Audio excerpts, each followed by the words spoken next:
ٹوٹے پھوٹے مکانوں میں رہنے والی یہ خواتین شاید اس بات سے آگاہ نہیں کہ طاقت کے ایوانوں میں ان کے لیے کیا قوانین طے پا رہے ہیں، لیکن وہ سعدیہ کو جانتی ہیں جو چل کر ان کے پاس آتی ہیں اور ان کے مسائل میں مشورہ اور مدد دیتی ہیں،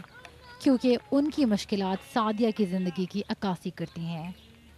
جب قصور کے ایک گاؤں سے اپنے سسرال کے تشدد کا نشانہ بننے والی سعدیہ نے لاہور میں اپنے پیروں پر کھڑا ہونے کی کوشش کی تو قانونی نظام نے ان کو سہارا نہ دیا، اور یہ اچھی طرح سے جانتی ہیں کہ قوانین اپنی جگہ لیکن زمینی حقائق بہت مختلف ہیں۔ سننے میں بڑا آتا ہے کہ ہماری این جی اوز کام کر رہی ہیں، ہمارے ادارے کام کر رہے ہیں یا ہماری اسمبلی میں بل پاس ہو رہے ہیں، لیکن اس کا قانون ہمیں رد عمل کہیں نظر نہیں آ رہا۔ اگر کوئی کسی کا شوہر اسے مارتا ہے وہ تھانے میں جاتی ہے، ہم وہاں پہ جا کے ایس ایچ او کو دیکھیں میرے جیسا بندہ یہ کہہ رہا ہوتا ہے جی یہ قانون پاس ہوا آپ اس پہ ایکشن لیں، وہ کہہ رہا ہوتا ہے مجھے تو پتہ ہی نہیں ہے۔ تقریباً 10 سال زیر بحث رہنے کے بعد عورتوں کے خلاف تشدد کا بل اسمبلی میں تو آ گیا، مگر اس کو پاس کرنے میں مزید تاخیر کر دی گئی۔ اب تک اس پر کوئی پیش رفت نظر نہیں آ رہی۔ بالکل میلز کی طرف سے اس کی ریزسٹنس آئی ہے، اور کچھ پارٹیز کی طرف سے بھی اس کی جو ہے ان کو بھی بہت اسٹرانگ ریزرویشنز ہیں ریلیجس پوائنٹ آف ویو سے۔ دیکھیں خواتین کے لیے بہت سے بلز پہلے بھی آئے ہیں،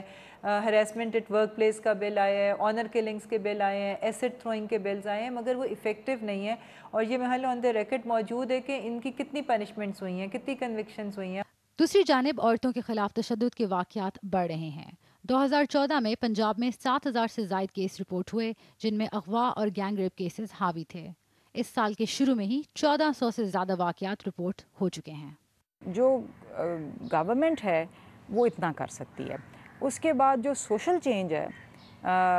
وہ بڑا لازمی ہوگا، اور وہ اس لیے لازمی ہوگا کیونکہ جو حکومتی ادارے ہیں ان میں بھی جو وہ پدرسری نظام رکھنے والے